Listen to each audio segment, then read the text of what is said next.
चलो तो करें स्टार्ट। आइए, भारत का संविधान आज पढ़ेंगे अपन। और एक नई सीरीज है, बिल्कुल फ्रेश सीरीज। इसको आप कंटिन्यू करेंगे ना, तो आप पाएंगे कि भैया पूरा संविधान तो घोल के पी चुके हैं। फिर ऐसा लगेगा कि अपन भाई वकील ही बन गए ऐसा। ठीक है, तो आज अपन पढ़ेंगे, कॉन्स्टिट्यूशन को शुरू करेंगे और एक एक चीज़ों को डिटेल में पढ़ेंगे। अपना जो भारत का संविधान है, इसमें 22 भाग है और 395 अनुच्छेद है। सर ये भाग क्या होते हैं, सर ये अनुच्छेद क्या होते हैं, समझा दीजिए। ठीक है, देखो समझते हैं। ये एक बुक है ना, बेसिकली अपना भारत का जो संविधान है ना, एक बुक है। इस बुक के अंदर है ना लेसन है। क्या है, लेसन। तो इसमें टोटल लेसन कितने हैं, 22। तो आज अपन लेसन फर्स्ट पढ़ेंगे, यानी कि भाग पहला पढ़ेंगे। ठीक है, अब लेसन को जब पढ़ेंगे तो कोई भी आप चैप्टर पढ़ते हो, लेसन पढ़ते हो, तो उसमें क्या होते हैं, टॉपिक होते हैं ना। टॉपिक फर्स्ट पढ़ेंगे, वो किसी चीज़ के ऊपर पूरा होएगा। फिर टॉपिक सेकंड पढ़ेंगे, उसमें कुछ चीज़ें बताई जाएंगी। फिर टॉपिक थर्ड है ना, ऐसे। तो ये जो लेसन फर्स्ट है, इसके अंदर जो टॉपिक पढ़ेंगे वो क्या है, वो है आर्टिकल्स। वो क्या है बेटा, आर्टिकल्स। ऐसे अपन 22 लेसन पढ़ेंगे और इन 22 लेसन के अंदर टोटल कितने अपन टॉपिक पढ़ेंगे, तो वो हो गए 395। यानी कि 22 भाग के अंदर हमको 395 अनुच्छेद पढ़ना है। ठीक है, करें शुरू। आज अपन लेसन फर्स्ट यानी कि भाग प्रथम, पहला भाग पढ़ेंगे और उसको बिल्कुल खोल के ही पीने वाले हैं भाई। करें शुरू। चलो तो भाग एक स्टार्ट करते हैं आज ना, यानी कि लेसन फर्स्ट भाग एक। इसका नाम क्या है समझो। इसका नाम है संघ और राज्य क्षेत्र। इंग्लिश में बोलते हैं यूनियन एंड इट्स टेरिटरी। ठीक है, यूनियन एंड इट्स टेरिटरी, संघ और राज्य क्षेत्र। इस जो भाग एक है यानी कि लेसन फर्स्ट, इसके अंदर हमें 4 टॉपिक पढ़ने हैं। 4 टॉपिक बोले तो 4 article. Article first, second, third और फोर्थ, यानी कि 4 आर्टिकल हम इसके अंदर पढ़ेंगे और अपना भाग एक खत्म। बस छोटा सा भाग है, अच्छे से समझना। बिल्कुल इमेजेस के थ्रू समझाने की कोशिश करी है और सोचा है कि एक एक चीज़ बच्चों को अच्छे से डिलीवर करूँ। अगर आप अच्छे से समझेंगे तो इससे बाहर कुछ भी नहीं है। इससे बाहर कॉन्स्टिट्यूशन में कुछ भी नहीं है।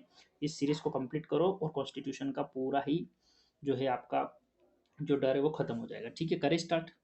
चलो, भाग एक में है अनुच्छेद 1 से 4। 4 अनुच्छेद है इसमें, 1 से 4। वही जो मैंने अभी आपको बताया है, उसी के थ्रू इसको समझा रहे हैं। चलो आगे बढ़ते हैं। अनुच्छेद फर्स्ट क्या बोलता है, अनुच्छेद पहला अनुच्छेद पढ़ते हैं। ठीक है, वो बोलता है भाई कि भारत राज्यों का संघ है, अर्थात इसे अलग नहीं किया जा सकता। इसको ऐसे समझो कि अपना इंडिया है। ठीक है, ये इंडिया है। अब इसमें क्या है, ऐसे इंडिया को अपन बांट दिया, ये राज्यों से बना हुआ है। ठीक है, ये राज्य हो गए इसके, ये सारे ही राज्य हो गए। कितने राज्य कमेंट करके बताओ इंडिया में, है ना। मैं आपको समझाने के लिए ऐसे बना रहा हूँ। ठीक है, ये अलग अलग राज्य है, ये एक राज्य, दो, तीन, ऐसे ना, ये अलग अलग राज्य है। ठीक है, तो भारत है ना वो राज्यों से मिलकर बना है। अब अपना संविधान बोलता है, जो संविधान का भाग एक है, ये बोलता है कि कोई भी जो अपना राज्य है, वो इंडिया से अलग होके नया देश नहीं बना सकता। जैसे कि एग्जाम्पल से समझो, जैसे कि एक राज्य है, ये एक राज्य अपना, और पास में अपना एक और देश है चाइना। ठीक है, तो भाग एक को समझने के लिए मैं एग्जाम्पल के थ्रू आपको समझा रहा हूँ। जैसे कि ये भाग है, ये अपना राज्य है, ये मिलना चाहता है चाइना में।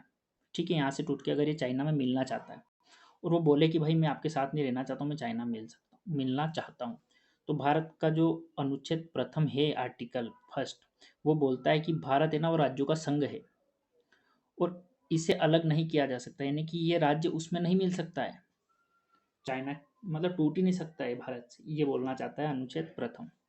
बस इतना सही है, बस इतना सा ही है। देखो, इसको इमेजेस के थ्रू समझाते हैं। इमेज में मैंने दिखाया है कि ये अपना इंडिया का नक्शा है पूरा ही। ठीक है, इसमें जो जितने भी राज्य आपको दिख रहे हैं, ये इंडिया से अलग नहीं हो सकते। जैसे कि ये राज्य कोई, ये इंडिया से अलग नहीं हो सकता है। सारे ही राज्य जो है वो इंडिया के ही हैं और इंडिया के ही रहेंगे। हाँ, ये हो सकता है कि इंडिया किसी नए राज्य को अपने अंदर मिला सकता है, वो अगले जो आर्टिकल है उसमें अपन पढ़ने वाले हैं। ठीक है, ये आर्टिकल फर्स्ट खत्म। आर्टिकल फर्स्ट में इतना ही था। चलो, आर्टिकल सेकंड पढ़ने से पहले आप अपने चैनल को सब्सक्राइब कर दो, क्योंकि भैया जो भी अब आएंगी नई श्रृंखला में, है ना, वो चीज़ें आपको यहीं पे मिलेगी। तो अब इसको आपको सब्सक्राइब करना है, तो जो बटन है उसको प्रेस करें और आगे बढ़ेंगे। ठीक है, सारी आपको नोटिफिकेशन मिल जाएगी, तो बेल आइकन को भी आप प्रेस कर देंगे। आर्टिकल 2 यानी कि अनुच्छेद 2 ये क्या बोलता है भाई? ये जो अभी मैंने आपको बताया ना कि भारत के जो राज्य हैं, जो भारत के अपने राज्य हैं, ये राज्य ये टूट के अलग नहीं हो सकते, लेकिन कोई अलग से जो दूसरे देश का राज्य है, जैसे कि अलग देश है, इसके कोई राज्य अगर भारत में आके मिलना चाहता है तो मिल सकता है। वो फिर उस देश का नहीं रहेगा, वो भारत की सीमा में आ जाएगा। ठीक है, तो वही इसमें लिखा गया है कि संसद जो है राष्ट्रपति के पूर्व सूचना देकर किसी विदेशी राज्य को अपनी सीमा में मिला सकती है। आप इसको ऐसा याद रखो कि संसद के पास वो शक्ति है जो वो विदेशी राज्यों को अपने अंदर मिला सकती है। ठीक है, बस इतना याद रखो। राष्ट्रपति के पूर्व सूचना, इसका मतलब क्या है सर? यानी कि इसका मतलब है कि अगर संसद को कोई राज्य अंदर मिलाना है ना, कोई विदेश का राज्य अगर भारत को अंदर मिलाना है, तो वो शक्ति किसके पास है? तो वो शक्ति है संसद के पास। किसके पास? संसद के पास। तो संसद इस मामले में राष्ट्रपति को पूछना आवश्यक नहीं है, वो डायरेक्ट ही मिला सकती है। ठीक है, वो आगे समझेंगे कि ऐसा क्यों लिखा गया है।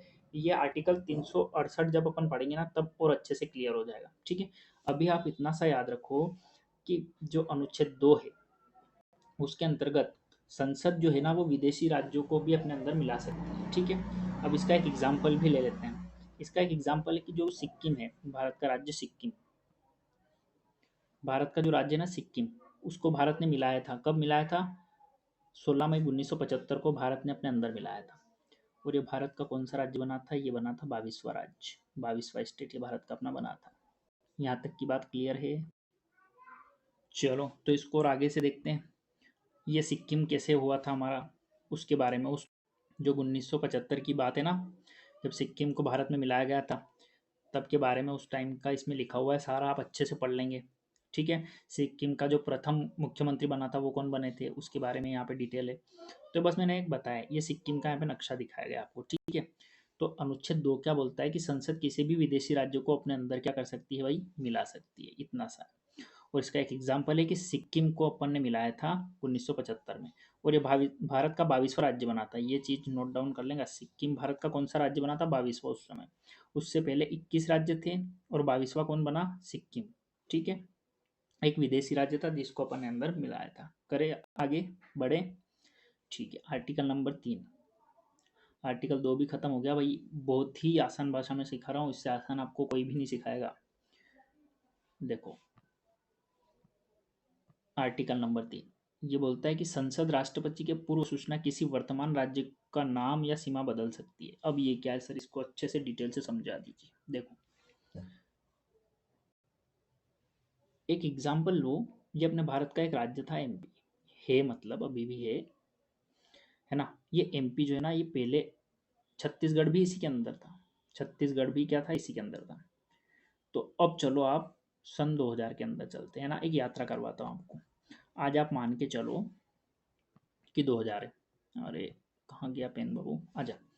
तो उस समय क्या था कि जो ये एमपी था, एमपी का नक्शा है ना, ये समझने के लिए, ये पूरा ही उस समय एमपी था। कब? 2000 में। अब हुआ क्या कि 1 नवंबर सन 2000 को इस एमपी के दो टुकड़े कर दिए। दो टुकड़े कर दिए, एक टुकड़ा हो गया एमपी जो पहले से ही था, एक टुकड़ा हो गया छत्तीसगढ़। अब एक नया राज्य इसमें से बना दिया। तो ये कौन से आर्टिकल के थ्रू बना? तो ये आर्टिकल के थ्रू बना, आर्टिकल 3। इसमें बोलते हैं कि संसद जो है ना, वो किसी भी राज्य का नाम या सीमा बदल सकती है। तो देखो, इस एमपी की सीमा भी बदल दी, और इसका नाम बदल के छत्तीसगढ़ बना दिया, इधर एमपी बना दिया, है ना। तो सीमा भी बदल दी और नाम भी बदल दिया। तो ये आर्टिकल 3 जो है ये देता है उसको। क्षेत्र भी बदल दिया ना, क्षेत्र भी इसके अंतर्गत आप लिख लेना, क्षेत्र, नाम, सीमा और क्षेत्र सारे ही बदल दिए, और एक नया राज्य बना दिया। देखो, ये वही चीज़ जो मैंने आपको भी बताई है, वो इसको यहाँ पर लिख के बताए हैं, और एक इमेज के थ्रू आप समझेंगे अपन इसको। जैसा कि मैंने आपको बताया था अभी कि मैं इमेजेस के थ्रू पढ़ाऊंगा, और आपको वो बिल्कुल बेसिक से याद रहेगा। ये पूरा एमपी था पहले ये, अब इसको यहाँ से इधर का एमपी बच गया, और इधर का क्या बन गया? छत्तीसगढ़। ठीक है, कंप्लीट। तो अनुच्छेद 3 क्या बोलता है कि जो हमारे अभी राज्य हैं उनको तोड़ भी सकती है, उनकी सीमा तोड़ सकती है, उनके नाम बदल सकती है, उनके क्षेत्र बदल सकती है। ये किसके पास है? तो ये संसद के पास है। कंप्लीट। बड़े आगे, आर्टिकल नंबर 4 पढ़ेंगे अब अपन।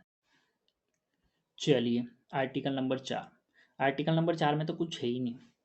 आर्टिकल नंबर 4 में तो कुछ है ही नहीं। आर्टिकल नंबर 4 क्या कहता है कि जो आर्टिकल 2 आपने पढ़ा और आर्टिकल 3 पढ़ा, इसके लिए जो राष्ट्रपति है ना हमारे, उनके हस्ताक्षर की आवश्यकता नहीं है। बस वही चीज़ है इसमें, राष्ट्रपति के जो सिग्नेचर हैं, हस्ताक्षर, उनकी आवश्यकता नहीं है। जब आप आर्टिकल 2 पे काम कर रहे हैं, कौन? संसद। और जब आर्टिकल 3 पे काम कर रही है, कौन? संसद। संसद। जब संसद आर्टिकल 2 और आर्टिकल 3 के ऊपर काम कर रही है, तब राष्ट्रपति के हस्ताक्षर की आवश्यकता नहीं है। तो ये राष्ट्रपति के हस्ताक्षर की बात जिस आर्टिकल में कही गई है, वो आर्टिकल है 368, 368। तो आर्टिकल 2 और आर्टिकल 3 को 368 नंबर का जो आर्टिकल है उससे बाहर रखा गया है। ठीक है, तो बस इतना सही है इसमें कि अनुच्छेद 2 और 3 में किया गया संशोधन अनुच्छेद 368 से कहाँ है? बाहर है। बस इतना सा ही है। इसको राष्ट्रपति भी नहीं रोक सकते। बाकी चीज़ों को राष्ट्रपति फांसी भी रोक सकते हैं राष्ट्रपति, पर जो आर्टिकल 2 और जो आर्टिकल 3 है उसकी चीज़ों को राष्ट्रपति नहीं रोक सकते हैं। ठीक है, अब यहाँ पे मैंने आपको समझाया कि 368 नंबर का जो आर्टिकल है उसको क्या है, वही जो मैंने अभी आपको समझाया वही इसमें लिखा है। पढ़ लेते हैं एक बार, आइए। इसमें लिखा गया कि राष्ट्रपति को विधेयक पर आसानी से स्वीकृति देनी आवश्यक है। कोई भी विधेयक होगा तो राष्ट्रपति उस पर स्वीकृति देगा। राष्ट्रपति की सहमति के बाद जो बिल आता है वो अधिनियम बन जाता है। देखो क्या होता है कि कोई भी संसद में कोई भी आपके लिए नया चीज आई तो वो पहले बन के आती बिल। ठीक है, जब राष्ट्रपति उस पर हस्ताक्षर कर देता है तो वो बन जाता है क्या? एक्ट, अधिनियम बन जाता है। ठीक है, बस वही बात है। ये चीज़ें 368 में दी है। बड़े आगे नहीं आए क्या समझ ये वाली चीज़ आपको? 368 वाली आ गई? बड़े, ठीक है। चलो, चारों भाग कंप्लीट हो गए। एक बार पहले चारों भाग का रिवाइज कर लेते हैं, उसके बाद फिर क्या करेंगे? एमसीक्यू लगा लेंगे। ठीक है, तो चीज़ें कंप्लीट हो जाएगी। चलो बताओ, भाग 1 में क्या था? भाग 1 जो अपन ने पढ़ा उसमें क्या था? उसमें था भारत जो है वो राज्यों का क्या है बेटा? संघ है। भारत राज्यों का संघ है। ठीक है, नंबर 2 जो आर्टिकल था उसमें क्या था कि भारत जो है ना, संसद विदेशी राज्यों को अपने अंदर मिला सकती है। ठीक है, विदेशी राज्यों को अपने अंदर मिला सकती है। आर्टिकल नंबर 3 क्या था? आर्टिकल नंबर 3 था कि अपने ही देश के जो राज्य हैं उनकी सीमा और उनके क्षेत्र को क्या कर सकती है? चेंज कर सकती हैं। उनके नाम को भी क्या कर सकती है? चेंज कर सकती है। इसका एक एग्जाम्पल अपन ने देखा था ना, एमपी से छत्तीसगढ़ को अलग करा। उसके बाद आर्टिकल नंबर 4, आर्टिकल नंबर 4 क्या है कि आर्टिकल 2 और आर्टिकल 3 को आर्टिकल 368 से बाहर रखा गया। 368 से कहाँ रखा गया? बाहर। तो एक क्विक रिवीजन अपन ने ले लिया। अब अपन एमसीक्यूज के क्वेश्चन लगाते हैं। ठीक है, आओ। पहला है कि भारतीय संविधान को कितने भागों में विभाजित किया गया है? तो इसका उत्तर जल्दी से जल्दी कमेंट करेंगे दोस्तों, जल्दी कमेंट करेंगे। ठीक है, तो इसका उत्तर हो गया आपका डी। डी हो गया, यानी कि 22 भागों में इसको विभाजित किया गया है। और कितने आर्टिकल हैं? आर्टिकल आपको क्या करना है? कमेंट में करना है। आर्टिकल को कमेंट में करेंगे आप जल्दी से। क्वेश्चन नंबर 2, संविधान के भाग 1 में किस चीज का वर्णन है? संघ और उसका राज्य क्षेत्र। कंप्लीट है, यही है। हाँ, पहला ही हो गया ना, संघ और उसका राज्य क्षेत्र, तो भाग 1 में इसका वर्णन। अब जो भाग 2 अपन स्टार्ट करेंगे वो होगा नागरिकता, यानी कि सिटीजनशिप। इसके अंदर ही अपन पढ़ेंगे कि CAA क्या था, है ना, और CAA का जो बिल आया था वो क्या था। अच्छे से डिटेल से पढ़ाऊंगा मैं इसको। NRC क्या था, जो वो हंगामा हुआ था ना 2019 में, वो चीज़ें इसके अंदर अपन पढ़ेंगे। फिर मूल अधिकार, ये भाग 3 पढ़ेंगे। और भाग 4 में अपन राज्य के नीति निर्देशक तत्वों को अच्छे से डिटेल से पढ़ेंगे। ठीक है, तो आज की जो अपनी क्लास थी कैसी लगी आपको? अच्छी लगी हो तो चैनल को सब्सक्राइब कर दो और बेल आइकन को भी दबा दो। तो नया आपको जो चैप्टर होगा, नया जो वीडियो होगा, उसकी पहले से आपको नोटिफिकेशन मिल जाएगा। ठीक है, मिलते हैं एक नए वीडियो में। तब तक के लिए जय श्री महाकाल।